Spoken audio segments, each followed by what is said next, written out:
ਵਾਹਿਗੁਰੂ ਜੀ ਕਾ ਖਾਲਸਾ ਵਾਹਿਗੁਰੂ ਜੀ ਕੀ ਫਤਿਹ। Hello everybody, ਮੇਰਾ ਨਾਮ ਹੈ ਅਮਨਦੀਪ ਸਿੰਘ ਤੇ ਅੱਜ ਦੀ ਵੀਡੀਓ ਦੇ ਵਿੱਚ ਆਪਾਂ ਕ੍ਰਿਸ਼ੀ ਬਿੱਲ 2020 ਫਾਰਮ ਬਿੱਲ 2020 ਬਾਰੇ ਗੱਲਬਾਤ ਕਰਾਂਗੇ। ਤੁਸੀਂ ਸਾਰਿਆਂ ਨੇ ਨਿਊਜ਼ ਦੇ ਵਿੱਚ ਦੇਖਿਆ ਹੀ ਹੋਣਾ ਕਿ ਪੰਜਾਬ ਦਾ ਕਿਸਾਨ ਪਿਛਲੇ 3 ਮਹੀਨਿਆਂ ਤੋਂ ਪ੍ਰਦਰਸ਼ਨ ਕਰ ਰਿਹਾ ਹੈ। ਭਾਰਤ ਸਰਕਾਰ ਨੇ ਇਸ ਸਾਲ 3 ਵਿਵਾਦਪੂਰਨ ਬਿੱਲ ਖੇਤੀਬਾੜੀ ਸੁਧਾਰ ਦੇ ਨਾਂ ਦੇ ਥੱਲੇ ਪਾਸ ਕੀਤੇ ਸੀ। ਇਹਨਾਂ ਬਿੱਲਾਂ ਕਰਕੇ ਹੀ ਪਿਛਲੇ 5 ਦਿਨਾਂ ਤੋਂ ਪੰਜਾਬ ਹਰਿਆਣਾ ਦੇ ਕਿਸਾਨ ਵੀਰ ਭਰਾ, ਬੀਬੀਆਂ, ਭੈਣਾਂ, ਬਜ਼ੁਰਗ ਦਿੱਲੀ ਬਾਰਡਰ 'ਤੇ ਪ੍ਰਦਰਸ਼ਨ ਕਰ ਰਹੇ ਨੇ ਅਤੇ ਹਰਿਆਣਾ ਸਰਕਾਰ ਅਤੇ ਦਿੱਲੀ ਪੁਲਿਸ ਨੇ ਉਹਨਾਂ 'ਤੇ ਜਿੰਨਾ ਕੁ ਜ਼ੁਲਮ ਕੀਤਾ ਹੈ ਉਹਦੇ ਬਾਰੇ ਵੀ ਤੁਸੀਂ ਸਾਰੇ ਜਾਣਦੇ ਆ। ਇਸ ਵੀਡੀਓ ਦੇ ਵਿੱਚ ਆਪਾਂ ਤਿੰਨਾਂ ਬਿੱਲਾਂ ਬਾਰੇ ਪੂਰੀ ਚਰਚਾ ਕਰਾਂਗੇ। ਪਲੀਜ਼ ਇਹ ਵੀਡੀਓ ਐਂਡ ਤੱਕ ਦੇਖਿਓ ਅਤੇ ਨਾਲੇ ਵੱਧ ਤੋਂ ਵੱਧ ਸ਼ੇਅਰ ਕਰਿਓ। ਸ਼ੁਰੂ ਕਰਦੇ ਹਾਂ। ਪਹਿਲਾ ਬਿੱਲ ਜਿਹੜਾ ਗਵਰਨਮੈਂਟ ਨੇ ਪਾਸ ਕੀਤਾ ਉਹਦਾ ਨਾਂ ਹੈ ਜੀ the farmers empowerment and protection agreement on price assurance and farm services bill 2020। ਦੂਜਾ ਬਿੱਲ ਹੈ ਜੀ the farming produce trade and commerce promotion and facilitation bill 2020 ਅਤੇ ਤੀਜਾ ਬਿੱਲ ਹੈ ਜੀ ਐਸੈਂਸ਼ੀਅਲ ਕਮੋਡਿਟੀਜ਼ ਅਮੈਂਡਮੈਂਟ ਬਿੱਲ 2020। ਆਪਾਂ ਸ਼ੁਰੂ ਕਰਦੇ ਹਾਂ ਜੀ। ਜਿਹੜਾ ਪਹਿਲਾ ਬਿੱਲ ਹੈ farmers empowerment and protection agreement on price assurance and farm service bill 2020, ਉਹਦੇ ਬਾਰੇ ਗੱਲ ਕਰਦੇ ਹਾਂ। ਜਦੋਂ ਤੁਸੀਂ ਇਹਨਾਂ ਸ਼ਬਦਾਂ ਨੂੰ ਸੁਣਦੇ ਹਾਂ, ਐਮਪਾਵਰਮੈਂਟ ਐਂਡ ਪ੍ਰੋਟੈਕਸ਼ਨ ਐਗਰੀਮੈਂਟ, ਇਹਨਾਂ ਦਾ ਮਤਲਬ ਹੈ ਸਸ਼ਕਤੀਕਰਨ ਅਤੇ ਸੁਰੱਖਿਆ ਸਮਝੌਤਾ। ਅਤੇ ਜਦੋਂ ਤੁਸੀਂ ਦੇਖਦੇ ਹਾਂ ਤਾਂ ਇਸ ਬਿੱਲ ਦੇ ਵਿੱਚ ਸਰਕਾਰ ਕਹਿ ਰਹੀ ਹੈ ਕਿਸਾਨਾਂ ਦੀ ਸੁਰੱਖਿਆ ਲਈ ਇਹ ਬਿੱਲ ਪਾਸ ਕੀਤਾ ਗਿਆ। ਉਹ ਕਿਵੇਂ? ਕਾਨੂੰਨੀ ਸਮਝੌਤੇ ਰਾਹੀਂ। ਸਰਕਾਰ ਕਹਿੰਦੀ ਹੈ ਵੀ ਹੁਣ ਤੁਹਾਨੂੰ ਕਾਨੂੰਨੀ ਸਮਝੌਤਾ ਕਰਨਾ ਪਊਗਾ। ਹੁਣ ਸਵਾਲ ਇਹ ਹੈ ਕਿ ਇਹ ਬਿੱਲ ਕਿਸ ਤਰ੍ਹਾਂ ਅਤੇ ਕਿਸ ਤੋਂ ਕਿਸਾਨਾਂ ਨੂੰ ਬਚਾ ਰਿਹਾ। ਦੁਬਾਰਾ ਸਾਨੂੰ ਬਿੱਲ ਨੂੰ ਵੇਖਣਾ ਅਤੇ ਪੜ੍ਹਨ ਦੀ ਜ਼ਰੂਰਤ ਹੈ। ਬਿੱਲ ਕਹਿੰਦਾ ਹੈ ਕੀਮਤਾਂ ਦਾ ਭਰੋਸਾ ਅਤੇ ਖੇਤੀ ਸੇਵਾਵਾਂ, ਪ੍ਰਾਈਸ ਐਸ਼ੋਰੈਂਸ ਐਂਡ ਫਾਰਮ ਸਰਵਿਸਿਜ਼। ਇਸ ਦਾ ਅਰਥ ਹੈ ਕਿ ਜੇ ਤੁਸੀਂ ਕਿਸਾਨ ਹੋ ਅਤੇ ਮੈਂ ਇੱਕ ਕਾਰੋਬਾਰੀ ਮਾਲਕ ਹਾਂ ਅਤੇ ਮੈਂ ਤੁਹਾਡੇ ਤੋਂ ਫਸਲ ਨੂੰ ਖਰੀਦਣਾ ਚਾਹੁੰਦਾ, ਜਿਵੇਂ ਕਿ ਦਾਲ, ਚਾਵਲ, ਕਣਕ, ਸਬਜ਼ੀ, ਜੋ ਕੁਝ ਵੀ ਹੋ ਸਕਦਾ, ਇਸ ਬਿੱਲ ਦੇ ਮੁਤਾਬਿਕ ਮੈਨੂੰ ਤੁਹਾਡੇ ਨਾਲ ਇੱਕ ਕਾਨੂੰਨੀ ਸਮਝੌਤਾ ਕਰਨਾ ਪਊਗਾ ਅਤੇ ਇਹ ਕਾਨੂੰਨੀ ਸਮਝੌਤਾ ਕਿਸਾਨ ਦੇ ਹਿੱਤਾਂ ਲਈ, ਕਿਸਾਨ ਨੂੰ ਕੋਈ ਧੋਖਾ ਨਾ ਦੇ ਸਕੇ, ਇਸ ਲਈ ਬਣਾਇਆ ਗਿਆ ਹੈ। ਸਰਕਾਰਾਂ ਅਤੇ ਕੰਪਨੀਆਂ ਨੇ ਹਮੇਸ਼ਾ ਹੀ ਕਿਸਾਨਾਂ ਨੂੰ ਧੋਖਾ ਹੀ ਦਿੱਤਾ ਹੈ। ਮੰਨ ਲਓ ਕਿ ਮੈਂ ਤੁਹਾਨੂੰ ਦੱਸਦਾ ਹਾਂ ਕਿ ਮੈਨੂੰ ਇੰਨੀ ਕੀਮਤਾਂ 'ਤੇ 1 ਟਨ ਚੌਲ ਦੀ ਜ਼ਰੂਰਤ ਹੈ ਅਤੇ ਬਾਅਦ ਵਿੱਚ ਮੈਂ ਤੁਹਾਨੂੰ ਦੱਸਾਂਗਾ ਕਿ ਕੁਆਲਿਟੀ ਘੱਟ ਹੋਣ ਕਰਕੇ ਮੈਂ ਤੁਹਾਨੂੰ ਅੱਧਾ ਹੀ ਦਾਮ ਦਊਂਗਾ। ਇਹ ਬਹੁਤ ਹੀ ਕਾਮਨ ਪ੍ਰੈਕਟਿਸ ਹੈ ਅੱਜ ਦੀ ਡੇਟ ਦੇ ਵਿੱਚ। ਸਰਕਾਰ ਕਹਿੰਦੀ ਹੈ ਕਿ ਇਹਨਾਂ ਸ਼ੋਸ਼ਣਾਂ ਤੋਂ ਬਚਾਉਣ ਲਈ ਇਹ ਬਿੱਲ ਪਾਸ ਕੀਤਾ ਜਾ ਰਿਹਾ ਅਤੇ ਇਹ ਬਿੱਲ ਕਿਸਾਨ ਅਤੇ ਵੱਡੇ ਕਾਰਪੋਰੇਟ ਕੰਪਨੀਆਂ ਦੇ ਵਿਚਾਲੇ ਇੱਕ ਝਗੜਾ ਨਿਪਟਾਰਨ ਦੀ ਵਿਧੀ ਸਥਾਪਿਤ ਕਰੂਗਾ। ਹੁਣ ਤੱਕ ਸਭ ਕੁਝ ਵਧੀਆ ਲੱਗ ਰਿਹਾ। ਹੁਣ ਮੈਂ ਚਾਹੁੰਦਾ ਕਿ ਤੁਸੀਂ ਅਖੀਰਲੇ 2 ਸ਼ਬਦਾਂ ਖੇਤੀ ਸੇਵਾਵਾਂ, ਫਾਰਮ ਸਰਵਿਸਿਜ਼ ਵੱਲ ਧਿਆਨ ਦਿਓ। ਇਸ ਬਿੱਲ ਦੇ ਮੁਤਾਬਿਕ ਅਸੀਂ ਸਮਝਦੇ ਹਾਂ ਕਿ ਕੀਮਤਾਂ ਦਾ ਭਰੋਸਾ ਕੀ ਹੁੰਦਾ ਹੈ। ਜੋ ਵੀ ਇੱਕ ਕਿਸਾਨ ਅਤੇ ਖਰੀਦਦਾਰ ਫੈਸਲਾ ਕਰਦੇ ਹਨ ਜਾਂ ਇਕਰਾਰਨਾਮਾ ਹੁੰਦਾ, ਕਿਸਾਨ ਨੂੰ ਉਹਦੀ ਫਸਲ ਦਾ ਉਹੀ ਮੁੱਲ ਦਿੱਤਾ ਜਾਊਗਾ, ਇਹ ਅਸੀਂ ਜਾਣਦੇ ਹਾਂ। ਪਰ ਫਿਰ ਫਾਰਮ ਸਰਵਿਸਿਜ਼ ਸ਼ਬਦ ਦਾ ਇਸਤੇਮਾਲ ਕਿਉਂ ਕੀਤਾ ਗਿਆ? ਇਹਦਾ ਪੰਜਾਬੀ 'ਚ ਮਤਲਬ ਹੁੰਦਾ ਖੇਤੀ ਸੇਵਾਵਾਂ। ਇਸ ਦੀ ਸਹਿਮਤੀ ਨਾਲ ਕੋਈ ਵੀ ਕਾਰਪੋਰੇਟ ਖਰੀਦਦਾਰ ਜਾਂ ਵੱਡੀ ਕੰਪਨੀਆਂ ਕਿਸਾਨਾਂ ਨੂੰ ਇਹ ਦੱਸ ਸਕਦੀਆਂ ਨੇ ਕਿ ਉਹਨਾਂ ਨੂੰ ਕਿਸ ਕੁਆਲਿਟੀ ਦੀ ਫਸਲ ਚਾਹੀਦੀ ਹੈ ਅਤੇ ਫਸਲ ਕਦੋਂ ਅਤੇ ਕਿੱਥੇ ਪਹੁੰਚਾਉਣੀ ਹੈ। ਜੇ ਕਿਸਾਨ ਟਾਈਮ 'ਤੇ ਫਸਲ ਜਾਂ ਕਾਰਪੋਰੇਟ ਦੀ ਮੰਗ ਦੇ ਹਿਸਾਬ ਨਾਲ ਕੁਆਲਿਟੀ ਨਹੀਂ ਮੁਹੱਈਆ ਕਰਾ ਸਕਦਾ ਤਾਂ ਕਾਰਪੋਰੇਟ ਦਾ ਹੱਥ ਉੱਪਰ ਰਹੂਗਾ ਅਤੇ ਉਹ ਹੋਰ ਵੀ ਇਹੋ ਜਿਹੀ ਮੰਗਾਂ ਸ਼ਾਮਿਲ ਕਰ ਸਕਦੇ ਨੇ। ਕੰਟਰੈਕਟ ਫਾਰਮਿੰਗ ਨੂੰ ਪੰਜਾਬੀ ਵਿੱਚ ਇਕਰਾਰਨਾਮੇ ਦੀ ਖੇਤੀ ਕਿਹਾ ਜਾਂਦਾ ਹੈ ਅਤੇ ਇਹ ਇਸ ਬਿੱਲ ਦਾ ਦੂਜਾ ਹਿੱਸਾ ਹੈ।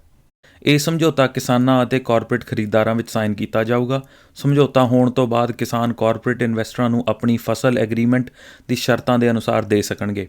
ਇਸ ਦਾ ਅਰਥ ਹੈ ਕਿ ਬਿੱਲ ਦਾ ਮੂਲ ਮਕਸਦ ਇਕਰਾਰਨਾਮਾ ਦੀ ਖੇਤੀ ਹੈ।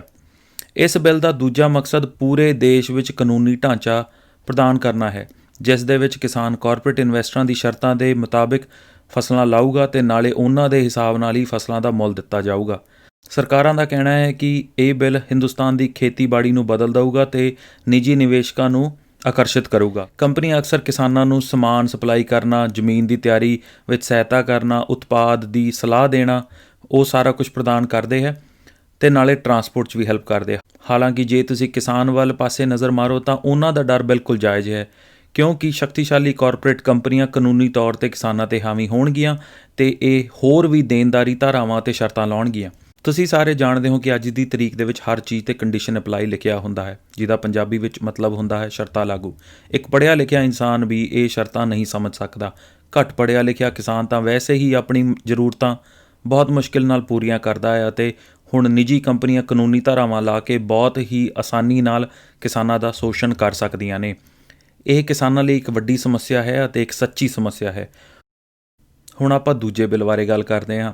ਇਸ ਬਿੱਲ ਦਾ ਨਾਂ ਹੈ the farming produce trade and commerce promotion and facilitation bill 2020, ਜਿਸ ਦਾ ਪੰਜਾਬੀ ਵਿੱਚ ਮਤਲਬ ਹੈ ਵਪਾਰ, ਤਰੱਕੀ ਅਤੇ ਸਹੂਲਤਾਂ। ਇਸ ਬਿੱਲ ਦਾ ਮਤਲਬ ਹੈ ਕਿ ਹੁਣ ਕਿਸਾਨ ਮੰਡੀਆਂ ਤੋਂ ਬਾਹਰ ਵੀ ਆਪਣੀ ਫਸਲ ਵੇਚ ਸਕਣਗੇ। ਸੁਣਨ ਦੇ ਵਿੱਚ ਇਹ ਬਹੁਤ ਸੋਹਣੀ ਗੱਲ ਲੱਗਦੀ ਹੈ, ਪਰ ਇਹਦੀ ਗਹਿਰਾਈ ਸਮਝਣੀ ਜ਼ਰੂਰੀ ਹੈ। ਇਸ ਤੋਂ ਪਹਿਲਾਂ ਖੇਤੀਬਾੜੀ ਫਸਲਾਂ ਦਾ ਵਪਾਰ ਸਿਰਫ ਮੰਡੀਆਂ ਦੇ ਵਿੱਚ ਕੀਤਾ ਜਾਂਦਾ ਸੀ, ਪਰ ਇਸ ਨਵੇਂ ਬਿੱਲ ਦੇ ਤਹਿਤ ਕਿਸਾਨ ਆਪਣੀ ਫਸਲ ਆਪਣੇ ਸ਼ਹਿਰ ਅਤੇ ਪ੍ਰਦੇਸ਼ ਤੋਂ ਬਾਹਰ ਵੀ ਵੇਚ ਸਕਣਗੇ।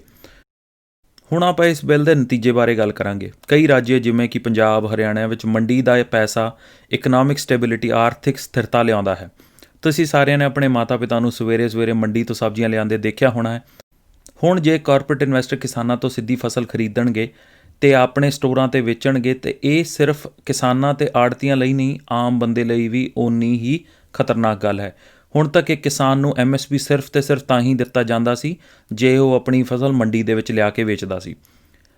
ਸਰਕਾਰਾਂ ਕਹਿ ਰਹੀਆਂ ਨੇ ਕਿ ਇਹ ਬਿੱਲ ਵੱਡੇ ਕਿਸਾਨਾਂ ਲਈ ਫਾਇਦੇਮੰਦ ਹੈ, ਕਿਉਂਕਿ ਉਹਨਾਂ ਕੋਲ ਹੁਣ ਜ਼ਿਆਦਾ ਵਿਕਲਪ ਹੋਣਗੇ ਅਤੇ ਉਹ ਵੱਡੇ ਇਨਵੈਸਟਰ ਅਤੇ ਕਾਰਪੋਰੇਟ ਕੰਪਨੀਆਂ ਨੂੰ ਸਿੱਧਾ ਆਪਣੀ ਫਸਲ ਵੇਚ ਸਕਣਗੇ। ਸਾਨੂੰ ਇਹ ਸਮਝਣਾ ਪੈਣਾ ਹੈ ਕਿ ਪੰਜਾਬ, ਹਰਿਆਣਾ ਅਤੇ ਭਾਰਤ ਦੇ ਜ਼ਿਆਦਾਤਰ ਕਿਸਾਨ ਛੋਟੇ ਕਿਸਾਨ ਨੇ, ਅਤੇ ਇਹ ਬਿੱਲ ਇਹਨਾਂ ਛੋਟੇ ਕਿਸਾਨਾਂ ਲਈ ਮੁਸ਼ਕਲਾਂ ਵਧਾ ਦੇਣਗੀਆਂ। ਆਵਾਜਾਈ ਅਤੇ ਹੋਰ ਜ਼ਿਆਦਾ ਲਾਗਤ ਹੋਣ ਕਰਕੇ ਛੋਟੇ ਕਿਸਾਨਾਂ ਨੂੰ ਦੂਰ ਜਾ ਕੇ ਫਸਲ ਵੇਚਣ ਦੇ ਵਿੱਚ ਕੋਈ ਫਾਇਦਾ ਨਹੀਂ ਹੋਊਗਾ। ਇਹ ਬਿੱਲ ਸਰਕਾਰਾਂ ਲਈ ਖੇਤੀਬਾੜੀ ਦੇ ਕਾਰੋਬਾਰ ਤੋਂ ਬਾਹਰ ਨਿਕਲਣ ਦਾ ਇੱਕ ਬਹੁਤ ਸੋਹਣਾ ਤਰੀਕਾ ਹੈ। ਇਹ ਗੱਲ ਠੀਕ ਹੈ ਕਿ ਜਦੋਂ ਕਿਸਾਨ ਫਸਲ ਵੇਚਣ ਲਈ ਬਾਹਰ ਨਿਕਲਦਾ ਹੈ, ਇਸ ਬਿੱਲ ਦੇ ਮੁਤਾਬਕ ਉਹ ਆਪਣੀ ਫਸਲ ਕਿਸੇ ਨੂੰ ਵੀ ਵੇਚ ਸਕਦਾ ਹੈ। ਹਾਲਾਂਕਿ ਕਿਸਾਨਾਂ ਦੀ ਆਮਦਨੀ ਵੀ ਹੁਣ ਸਟਾਕ ਮਾਰਕੀਟ ਦੇ ਉਤਾਰ ਚੜਾਵ 'ਤੇ ਨਿਰਭਰ ਕਰੂਗੀ। ਮੰਨ ਲਓ ਕਿ ਮਾਰਕੀਟ ਵਿੱਚ ਕਿਸੇ ਫਸਲ ਦੀ ਮੰਗ ਘਟ ਜਾਂਦੀ ਹੈ ਅਤੇ ਉਹਦੀ ਕੀਮਤਾਂ ਵੀ ਘਟ ਜਾਣਗੀਆਂ, ਪਰ ਕਿਸਾਨ ਦੀ ਲਾਗਤ ਓਨੀ ਹੀ ਰਹੂਗੀ। ਤੁਸੀਂ ਦੇਖੋ, ਹੁਣ ਇੱਕ ਕਿਸਾਨ ਫਸਲਾਂ ਦੀ ਲਾਗਤ ਅਤੇ ਘੱਟ ਕੀਮਤਾਂ ਦੇ ਵਿੱਚ ਨਿਚੋੜਿਆ ਜਾਊਗਾ। ਇਸ ਸਥਿਤੀ ਦੇ ਵਿੱਚ ਇਸ ਬਿੱਲ ਦੇ ਤਹਿਤ ਸਰਕਾਰਾਂ ਕਿਸੇ ਵੀ ਕਿਸਮ ਦੀ ਸਬਸਿਡੀ ਜਾਂ ਖਰੀਦ ਦੇ ਕੇ ਕਿਸਾਨਾਂ ਦੀ ਕੋਈ ਮਦਦ ਨਹੀਂ ਕਰੂਗੀ। ਇਹ ਸਿਰਫ ਪ੍ਰਾਈਵੇਟ ਇਨਵੈਸਟਰਾਂ ਅਤੇ ਕਾਰਪੋਰੇਟ ਕੰਪਨੀਆਂ ਲਈ ਚੀਜ਼ਾਂ ਨੂੰ ਬਿਹਤਰ ਬਣਾਊਗਾ। ਇਸ ਤੋਂ ਇਲਾਵਾ ਪ੍ਰਾਈਵੇਟ ਕੰਪਨੀਆਂ ਹੁਸ਼ਿਆਰ ਨੇ, ਉਹ ਘੱਟ ਤੋਂ ਘੱਟ ਕੀਮਤਾਂ 'ਤੇ ਫਸਲਾਂ ਨੂੰ ਖਰੀਦਣਗੇ, ਨਾਲੇ ਹਰ ਰਣਨੀਤੀ ਅਪਣਾਉਣਗੇ ਕਿ ਘੱਟ ਤੋਂ ਘੱਟ ਕੀਮਤਾਂ 'ਤੇ ਖਰੀਦਿਆ ਜਾਏ ਅਤੇ ਮਹਿੰਗੀ ਤੋਂ ਮਹਿੰਗੀ ਕਰਕੇ ਇਹਨਾਂ ਨੂੰ ਵੇਚਿਆ ਜਾਏ।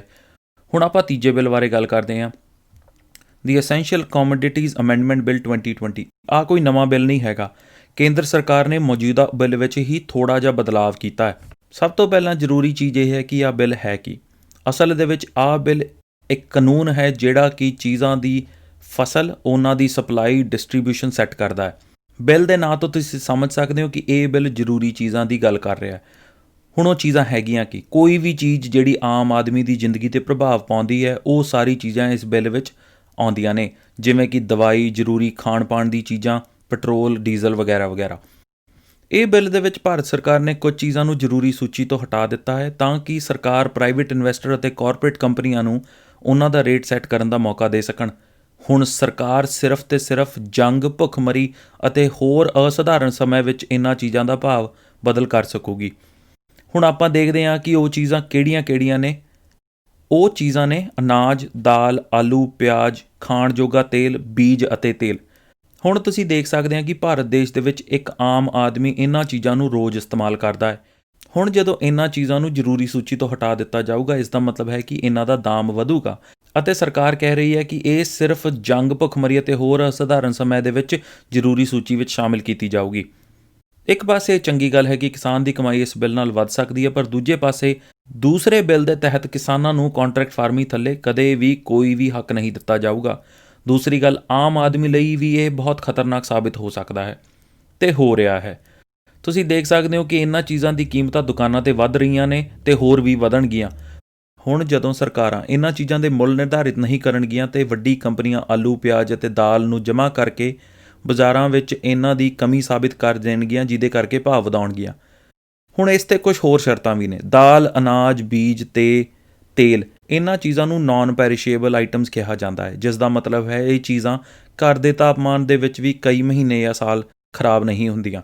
ਸਰਕਾਰ ਕਹਿ ਰਹੀ ਹੈ ਕਿ ਇਹਨਾਂ ਚੀਜ਼ਾਂ ਦਾ ਭਾਅ ਉਸ ਸਮੇਂ ਤੱਕ ਨਹੀਂ ਬਦਲਿਆ ਜਾਊਗਾ ਜਦ ਤੱਕ ਇਹਨਾਂ ਦਾ ਭਾਅ 50% ਯਾਨੀ ਕਿ 50% ਨਹੀਂ ਵੱਧ ਜਾਂਦਾ। ਮਤਲਬ ਇਹ ਕਿ ਇੱਕ ਵੱਡਾ ਪ੍ਰਾਈਵੇਟ ਇਨਵੈਸਟਰ, ਕਾਰਪੋਰੇਟ ਦੁਕਾਨਦਾਰ ਹੁਣ 100 ਰੁਪਏ ਦੀ ਦਾਲ 150 ਰੁਪਏ ਦੀ ਵੇਚ ਸਕੇਗਾ ਅਤੇ ਸਰਕਾਰ ਇਹਨਾਂ ਨੂੰ ਕੁਛ ਨਹੀਂ ਕਹੂਗੀ। ਹੁਣ ਆਪਾਂ ਗੱਲ ਕਰਦੇ ਹਾਂ ਆਲੂ ਪਿਆਜ਼ ਦੀ, ਜਿਨ੍ਹਾਂ ਨੂੰ ਪੈਰਿਸ਼ੇਬਲ ਆਈਟਮਸ ਕਿਹਾ ਜਾਂਦਾ ਹੈ। ਸਰਕਾਰ ਕਹਿੰਦੀ ਹੈ ਕਿ ਇਹ ਪ੍ਰਾਈਵੇਟ ਕੰਪਨੀਆਂ 100% ਮਤਲਬ 100% ਤੱਕ ਵੈਲਿਊ ਵਧਾ ਸਕਦੀਆਂ, ਪ੍ਰਾਈਸ ਵਧਾ ਸਕਦੀਆਂ। ਮਤਲਬ ਜਿਹੜਾ ਆਲੂ 50 ਰੁਪਏ ਨੂੰ ਵਿਕਦਾ ਸੀ ਉਹ ਇਹ ਕੰਪਨੀ 100 ਰੁਪਏ ਤੱਕ ਵੇਚ ਸਕਦੀ ਹੈ ਅਤੇ ਸਰਕਾਰ ਇਹਨਾਂ ਨੂੰ ਕੁਛ ਨਹੀਂ ਕਹੂਗੀ। ਸਰਕਾਰਾਂ ਕਹਿੰਦੀਆਂ ਨੇ ਵੀ ਇਹ ਕਿਸਾਨਾਂ ਲਈ ਬਹੁਤ ਚੰਗੀ ਗੱਲ ਹੈ, ਪਰ ਉਹਦੇ ਲਈ ਬਹੁਤ ਸੂਝ-ਬੂਝ ਨਾਲ ਲੀਗਲ ਐਗਰੀਮੈਂਟ ਸਾਈਨ ਕਰਨੇ ਪੈਣੇ ਆ ਅਤੇ ਗਰੀਬ ਕਿਸਾਨ ਦੋਵੇਂ ਪਾਸੇ ਪਿਸ ਜਾਊਗਾ। ਪ੍ਰਾਈਵੇਟ ਕੰਪਨੀਆਂ ਅਤੇ ਇਨਵੈਸਟਰ ਹਰ ਹਾਲਤ ਵਿੱਚ ਮੁਨਾਫਾ ਕਮਾਉਣਗੀਆਂ ਅਤੇ ਚੀਜ਼ਾਂ ਦਾ ਭਾਅ ਕਦੇ ਵੀ ਥੱਲੇ ਨਹੀਂ ਆਊਗਾ, ਕਿਉਂਕਿ ਇਹਨਾਂ ਬਿੱਲਾਂ ਦੇ ਥੱਲੇ ਉਹਨਾਂ ਕੋਲ ਮੋਨੋਪੋਲੀ ਹੋਊਗੀ ਗਰੀਬ ਕਿਸਾਨ ਤੋਂ ਫਸਲ ਖਰੀਦਣਾ ਅਤੇ ਉਹਨੂੰ ਮਹਿੰਗਾ ਕਰਕੇ ਵੇਚਣਾ। ਇਹ ਬਿੱਲ ਰਿਲਾਇੰਸ, ਸਪੈਂਸਰ ਅਤੇ ਵੱਡੇ ਦੁਕਾਨਾਂ ਅਤੇ ਵੱਡੀ ਕੰਪਨੀਆਂ ਨੂੰ ਕਿਸਾਨਾਂ ਦਾ ਸ਼ੋਸ਼ਣ ਕਰਨ ਲਈ ਪੂਰਾ ਹੱਕ ਦਿੰਦੇ ਨੇ। ਹੁਣ ਵੱਡੀ ਕੰਪਨੀਆਂ ਪਿੰਡਾਂ ਵਿੱਚ ਕਿਸੇ ਕਿਸਾਨ ਨਾਲ ਲੀਗਲ ਐਗਰੀਮੈਂਟ ਸਾਈਨ ਕਰਕੇ, ਕਾਨੂੰਨੀ ਸਮਝੌਤਾ ਸਾਈਨ ਕਰਕੇ ਉਹਨਾਂ ਦੀ ਫਸਲਾਂ ਘੱਟ ਰੇਟ 'ਤੇ ਲੈ ਲੈਣਗੀਆਂ ਅਤੇ ਨਾਲੇ ਹੋਰ ਸ਼ਰਤਾਂ ਵੀ ਰੱਖਣਗੀਆਂ। ਆਮ ਆਦਮੀ ਨੂੰ ਸਮਾਨ ਉਸੇ ਰੇਟ 'ਤੇ ਹੀ ਖਰੀਦਣਾ ਪੈਣਾ ਹੈ ਜਿਹੜੀ ਕਿ ਇਹ ਵੱਡੀ ਕੰਪਨੀਆਂ ਸੈੱਟ ਕਰਨਗੀਆਂ। ਹੁਣ ਜ਼ਰੂਰਤ ਹੈ ਕਿ ਕਿਸਾਨ ਸਮਝਦਾਰ ਬਣੇ, ਆਪਣੇ ਹੱਕ ਲਈ ਲੜੇ ਅਤੇ ਇਹਨਾਂ ਪ੍ਰਾਈਵੇਟ ਕੰਪਨੀਆਂ ਅਤੇ ਇਨਵੈਸਟਰਾਂ ਤੋਂ ਬਚੇ। ਜੇ ਇਹ ਮੰਡੀਆਂ ਬੰਦ ਹੋ ਜਾਂਦੀਆਂ ਨੇ ਤਾਂ ਕਿਸਾਨਾਂ ਲਈ ਇੱਕ ਬਹੁਤ ਮੁਸ਼ਕਿਲ ਸਥਿਤੀ ਪੈਦਾ ਹੋ ਜਾਏਗੀ। ਸਰਕਾਰ ਇਹ ਬਿੱਲ ਪਾਸ ਕਰਕੇ ਹੱਥ ਖੜ੍ਹੇ ਕਰ ਚੁੱਕੀ ਹੈ, ਪਰ ਸਾਡੇ ਵੀਰ ਭਰਾ ਬੀਬੀਆਂ ਭੈਣਾਂ ਅੱਜ ਜਿਹੜੇ ਜੰਗ ਲੜ ਰਹੇ ਹੈ ਉਹ ਪੰਜਾਬ, ਹਰਿਆਣਾ ਅਤੇ ਭਾਰਤ ਦੇਸ਼ ਦੇ ਕਿਸਾਨਾਂ ਦਾ ਭਵਿੱਖ ਨਿਰਧਾਰਿਤ ਕਰਨਗੇ ਅਤੇ ਆਉਣ ਵਾਲੀ ਪੀੜ੍ਹੀ ਵੀ ਇਹ ਯਾਦ ਰੱਖੂਗੀ ਕਿ ਇਹਨਾਂ ਬਜ਼ੁਰਗਾਂ ਕਰਕੇ ਹੀ ਸਾਡਾ ਕੋਈ ਨਾਮ ਨਿਸ਼ਾਨ ਹੈ। ਭੁੱਲਾਂ ਚੁੱਕਾਂ ਦੀ ਖਿਮਾ। ਜੇ ਤੁਹਾਡੇ ਮਨ ਦੇ ਵਿੱਚ ਕੋਈ ਵੀ ਸਵਾਲ ਹੈ ਤਾਂ ਤੁਸੀਂ ਮੈਨੂੰ ਈਮੇਲ ਕਰ ਸਕਦੇ ਹੋ ਜਾਂ ਤੁਸੀਂ ਕਮੈਂਟ ਵਿੱਚ ਲਿਖ ਸਕਦੇ ਹੋ। ਇਸ ਵੀਡੀਓ ਨੂੰ ਲਾਈਕ, ਸ਼ੇਅਰ ਅਤੇ ਸਬਸਕ੍ਰਾਈਬ ਕਰੋ ਅਤੇ ਆਪਣੀ ਅਗਲੀ ਵੀਡੀਓ ਵਿੱਚ ਮਿਲਦੇ ਹਾਂ। ਧੰਨਵਾਦ ਜੀ।